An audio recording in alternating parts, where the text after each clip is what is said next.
Hello hi नमस्कार मित्रांनो, entertainment Pravin Angre या माझ्या यूट्यूब चॅनलवर तुम्हा सर्वांचं खूप खूप खूप स्वागत आहे. मित्रांनो, माझ्या ह्या चॅनलला ज्यांनी सबस्क्राईब केलंय त्यांचे खूप खूप खूप थँक्स. आणि ज्यांनी अजून सबस्क्राईब नसेल केलं त्यांनी प्लीज पटापट सबस्क्राईब करा, नंतर तुम्ही विसरून जाल. तर मित्रांनो, आज आपण आलो आहोत एका नाटकाच्या तालमीच्या ठिकाणी. चला नाटक बघूया. या सदराखाली आपण रोज एका नवीन नाटकाच्या तालमीच्या ठिकाणी जातो आहोत.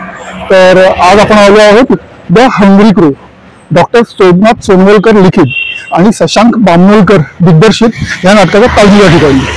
तर बघूया त्यांची तालीम कशी चालू आहे ते, त्यांच्या कलाकारांशी आपण बोलूया, नाटकाबद्दल जाणून घेऊया, त्यांच्या पात्रांविषयी जाणून घेऊया आणि सगळ्यात महत्त्वाचं प्रेक्षकांना म्हणजे आपल्याला ह्या नाटकातून काय मिळणार आहे हे सगळं जाणून घेण्याचा आपण प्रयत्न करणार आहोत. तर मग चला द हंग्री क्रू या नाटकाच्या तालमीच्या ठिकाणी.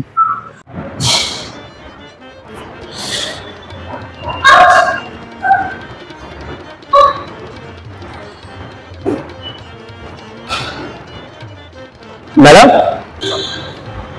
घरात आल्यावर मात्र सगळ्यांशी गोड बोलायचा, मला पाणी आणायला सांगायचं, ती त्याला पाणी द्यायची. पण पाणी पिऊन झाल्यावर ना त्या ग्लासाची टकटक करत राहायचा टेबलवर. नजर मात्र माझ्याकडे असायची. किचन मध्ये, बेडरूम मध्ये. मोठी झाल्यावर कळायला लागलं गेली कित्येक वर्ष मी या दडपणाखाली जगत आली. त्याआधी काय गटारातला किडा? हो नक्की, पुढच्या जन्मी ना ती गटारातला किडाच होणार. तिथेच काय सगळं आयुष्य वळवळत. लोकांनी फेकलेल्या घाणीवरती, त्यात कुजलेल्या अन्नावरती तुझत वास घेत तिथेच वळवळत. मग कशी भागवशील स्वतःची भूक? तिथे असतील तुझ्यासारखे. माझ्यासारख्या नाराज मुलाला जन्म देणार आई बापाला फाशी दे आणि त्यांना जाऊन विचार की मला दाखवून देण्याआधी माझ्यावर चांगल्या आणि वाईट गोष्टी सांगता का केलं नाही माझ्यावर. आणि हो, तर तुझ्या शिक्षकाने उभा करता काढ केलाय. नुसती वांगची शिस्ताला उभा केला त्यांनी. एवढं जगाला पुरेच आहे का ते विचार आधी. मला सांग, एक मुलगा आणि एक मुलगी खोलीत जातात, दरवाजा बंद करून घेतात. कशासाठी? काय काय करते का ते त्या दिवशी? माझी धरलं तेव्हाच का वाटतं? अगं माझं अंग गरम व्हायला का लागतं तेव्हाच? कोणाला विचार मी? शिक्षकांना? त्या वाईट गोष्टीच्या मित्रांनी शिकवलं त्यांना? तुला का मॅडमला का आणखी कोणाला? अगं अशा अनेक गोष्टी आहेत माझ्या डोक्यात घेऊन येतात.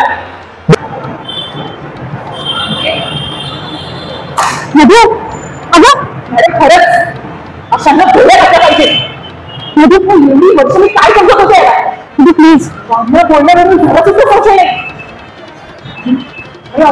तुझे डोळे म्हणजे घाबरलेले असायचे. पण आज तुला हॉस्पिटलमध्ये बेडवर पडलेलं पाहिलं आणि जेव्हा तू माझ्याकडे एक नजर लावलीस तेव्हा मला एक शब्दही फुटला नाही रे. तेव्हा माझ्या डोळ्यात भीती होती आणि मी तुझ्यासाठी उभा होतो. मला तुझी माफी मागायची होती. तेवढं सुद्धा धाडस झालं नाही आज. तुझ्या शरीरासोबत खेळायचं, तुझे कपडे काढायचं, तुझ्या अंगावरून खांदीवर हात ठेवायचं, ते धाडस कुठून आलं होतं रे? तुम्ही न सांगता एवढी वर्ष तू जे सहन केलंस ते मी सुद्धा बघू शकलो नाही आज. मी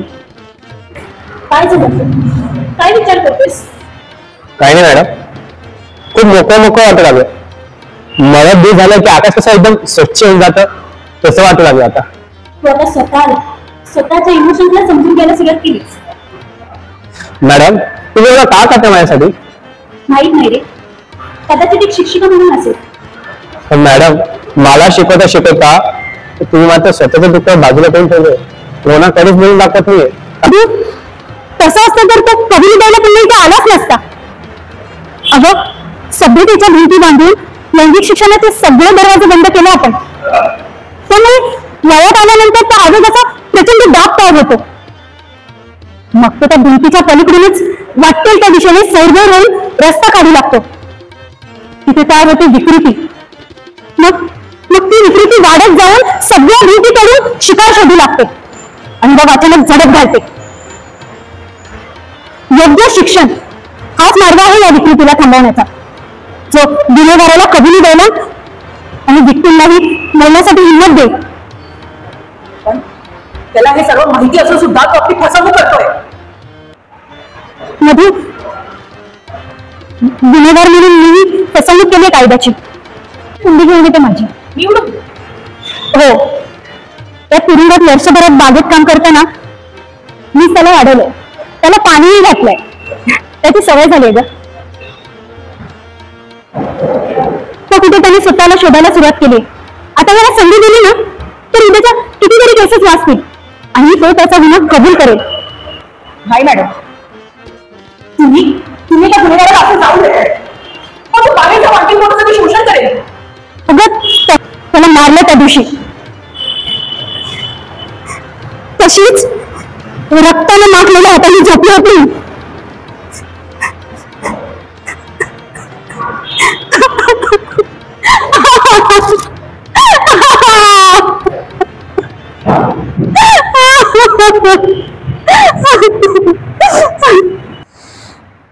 मित्रांनो, द हंग्री क्रो या नाटकातील एक मुख्य कलाकार आता आपल्या बरोबर आहे.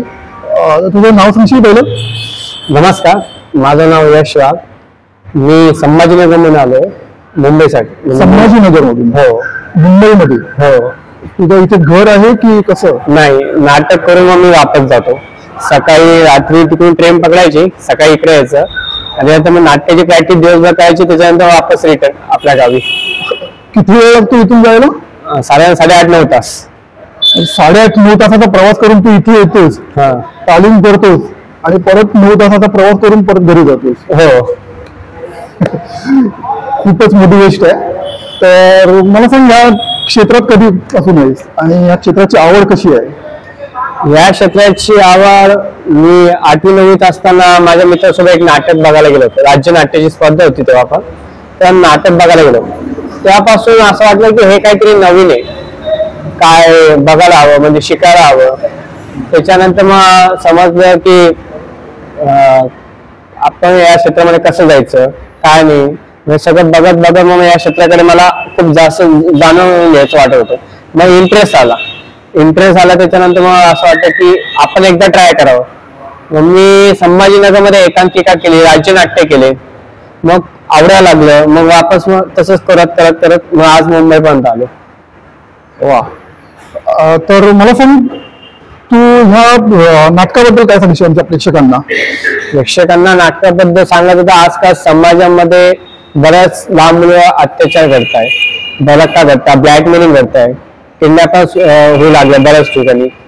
तर मला असं वाटतं की तुम्हाला आता मागे माहितीच असेल, नाशिकमध्ये मालेगावच्या तालुका डोंगरगाव जिल्ह्यामध्ये एका 3.5 वर्षाचा मुलीचा बलात्कार झाला. या गोष्टी सोसायटी फक्त एक नेमणूक म्हणून आपण तिला हे घालतो.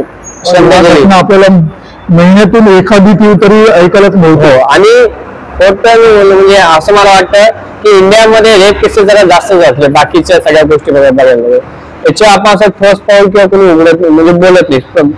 आणि मग आपण फक्त काय करतो की सगळ्या सोसायटीमध्ये एक नेमबत्ती ओपन लावतो, त्यानंतर आपण बोलतो, नंतर जे आहे ते वापस विसरून लावतो. पण हे थांबणार कधी? याच्यावर मोकळपणे कोणी बोलत नाही. तर आमचं सगळ्यांचं म्हणजे शशांक म्हणून आमचे डिरेक्टर आहे, त्यांनी या गोष्टी लक्ष देऊन आम्ही याच्यावर नाटक उभं करायचंय, जे की आमच्या नाटकाचं नाव आहे द हंग्री क्रो. नक्की बघायला या, तुम्हाला नक्की आवडेल. तुम्ही आलं की आम्हाला तुमच्याकडून काहीतरी शिकायला किंवा ऑडियन्स जे आम्हाला पाहिजे मराठी नाटकांना ते आम्हाला भेटेल. आमच्याकडून तुम्हाला काहीतरी म्हणजे जे आम्ही आता सादरीकरण करणार आहोत 24 नोव्हेंबरला ते तुम्हाला बघेल, तुम्हाला जास्त आवडेल. आणि माझी म्हणजे सगळ्या माझ्या आपल्या नर्सिक मायबापांना विनंती आहे की तुम्ही तुमच्या घरातले जे लहान लहान मुले वयाचे त्यांना तुम्ही घेऊन या, कारण की त्यांना समजेल की ऍक्च्युली समाजामध्ये जे घडते ते काय. कारण की आपण फक्त जे लैंगिक गोष्टी असतात किंवा सेक्स आहे हे आपण लहान मुलांसमोर बोलत नाही. आजही आपण ते टाळण्याचा प्रयत्न करतो. पण हे लहान मुलांना जर समजलं, त्यांना समजलं की वाईट गोष्टी काय, चांगल्या गोष्टी, गुड टच, बॅड टच, जर त्यांना समजलं की त्यांनाही कळेल की लोक आपल्याशी कसे वागतात. कोणता टच जेव्हा आपण समजा एक असं आलता हात जरी लहान मुलावर फिरवला तर समजतं की हा कोणत्या इंटेन्शनने आपल्याकडे बघतो. ते समजायला पाहिजे मुलांना. ते समजायला पाहिजे. तर त्यासाठी मला विनंती की सगळे मायाबाई रसिकांनी जर आले तर आम्हालाही बरं वाटेल आणि तुम्हालाही बरंच काही शिकण्यासारखं खूप काही भेटेल. नक्कीच नक्कीच. माझा विश्वास आहे की हे सगळं ऐकल्यानंतर प्रेक्षक नक्कीच या प्रयोगाला सुद्धा या नाटकातील एक मुख्य कलाकार आता आपल्या बरोबर आहेत. सर्वप्रथम तुमचं नाव सांगा. माझं नाव नम्रता कणसे. अच्छा, तर ह्या क्षेत्रामध्ये, ह्या अभिनय क्षेत्रामध्ये तुम्ही कधीपासून आहात? मला जवळजवळ 4-5 वर्ष झाली अभिनय क्षेत्रामध्ये. अच्छा, हा. नाटका व्यतिरिक्त अजून काय काय केलं? नाटका व्यतिरिक्त मी मूवीज केलेत. अच्छा, हा. चित्रपट, मराठी चित्रपट? हो, मराठी एक चित्रपट केलाय, रात्रीचा पाऊस म्हणून. कामयाब मूवी मध्ये एक छोटासा मेडचा रोल भेटलेला, तो केला. आणि काही सिरियल्स केले आणि थिएटर पण केले. ओके, तर मग एवढा चित्रपट केल्यानंतर नाटकात काम करावं असं कसं वाटलं? खरं तर मला ना ऍक्टिंगची आवड आहे. मला असे कॅरेक्टर अनुभवायला खूप आवडतात, स्वतःला त्याच्यामध्ये मिसळायला आणि पूर्ण फील करायला खूप आवडतं. ते म्हणजे पूर्ण ते प्रेझेंट करायला की मी ती व्यक्ती आहे. तर मला थिएटरमध्ये तर आपल्याला ते लाईव्ह हे मिळतं, जगण्याला, हा, ते जगता येतं कॅरेक्टर. बाकी शूट वगैरे ही तर माझी आवड आहेच, ते तर करतोच आपण. ह्या नाटकाबद्दल काय सांगाल?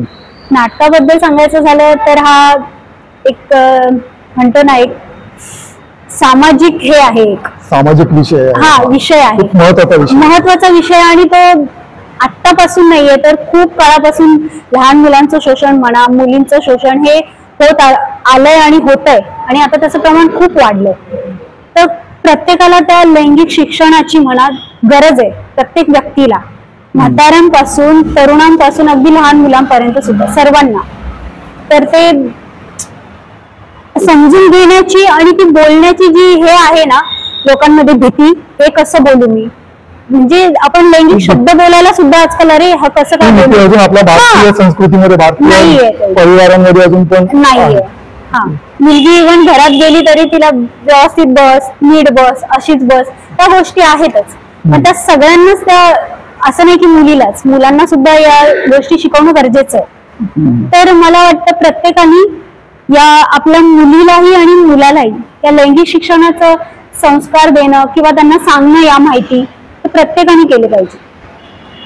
तर म्हणजे एका अर्थाने तुम्ही सांगताय की जे प्रेक्षक येतील ते त्यांनी पालकांनीच नाही तर आपल्या मुलांना सुद्धा घेऊन, हो, मुलांना सुद्धा घेऊन यायला हवं. तर कसं आवाहन कराल तुम्ही आमच्या ह्या नाटकाला प्रेक्षकांसाठी? प्रेक्षकांसाठी तुम्ही आमचं नाटक बघायला या.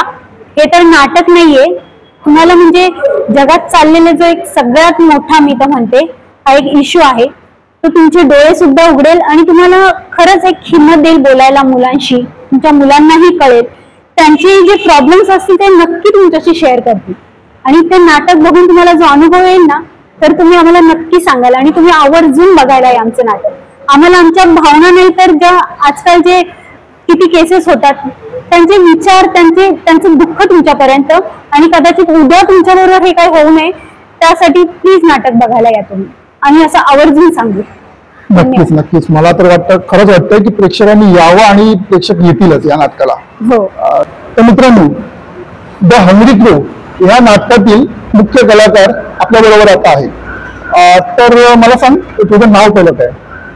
नमस्कार, माझं नाव आहे ज्योती वसंत धोत्रे. अच्छा, मला सांग की तू ह्या क्षेत्रामध्ये कधीपासून आहेस?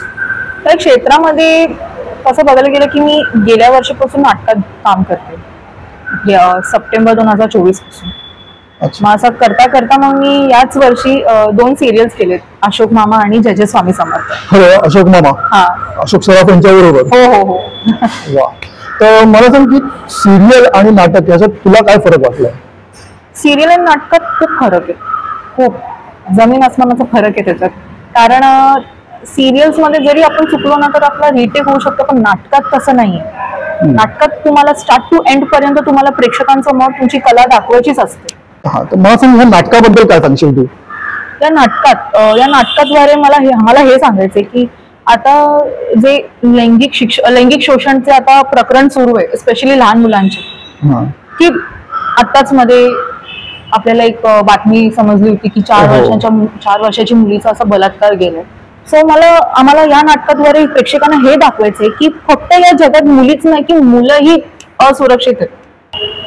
प्रेक्षकांना आम्हाला मेसेज द्यायचे की फक्त लहान मुलं नाही, त्यांचे पालक आणि शिक्षक जे आहेत की मुलांना लैंगिक शोषण बद्दल शिकवा, म्हणजे फक्त गुड टच आणि बॅड टच नाही, इतर काही गोष्टी आहेत सांगायचंय तुम्हाला. प्रेक्षकांना कसं आवाहन करशील की या नाटकाला या म्हणून?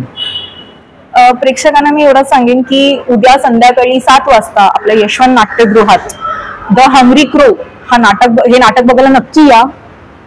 आणि तुम्ही याल ते आमच्यासाठी आमची कलाची पोच पावती असणार आहे. हो मित्रांनो, आत्ताच आपण द हंग्री क्रो या नाटकाची तालीम पाहिली. त्या नाटकाच्या कलाकारांशी आपण बोललो, त्यांच्याकडून जाणून घेण्याचा प्रयत्न केला की नेमकं हे नाटक काय आहे, कसं आहे, हे नाटक आपल्याला काय सांगण्याचा प्रयत्न करत आहे. ते सगळं जाणून घेतल्यानंतर एक लक्षात आलं की म्हणतात की नाटक, सिनेमा हा समाजाचा आरसा असतो, समाज सुधारकाचं काम करतं. तर नाटकाची दोन्ही रूपं म्हणजे समाजाचा आरसा आणि समाज सुधारक ही दोन्ही रूपं तुम्हाला या नाटकातून बघायला मिळणार आहेत. खूप काही शिकायला मिळणार आहे, खूप काही अनुभवायला मिळणार आहे. तर माझी विनंती आहे की खरंच तुम्ही ह्या नाटकाला भेट द्या, तुम्ही या नाटकाला उपस्थित राहा, नाटक बघा. तर कधी बघाल? सोमवार दिनांक 24 नोव्हेंबर 2025 रोजी संध्याकाळी 7 वाजता यशवंत नाट्यगृह माटुंगा येथे. तर मी तर येणार आहे, तर तुम्ही नक्की या. Bye bye.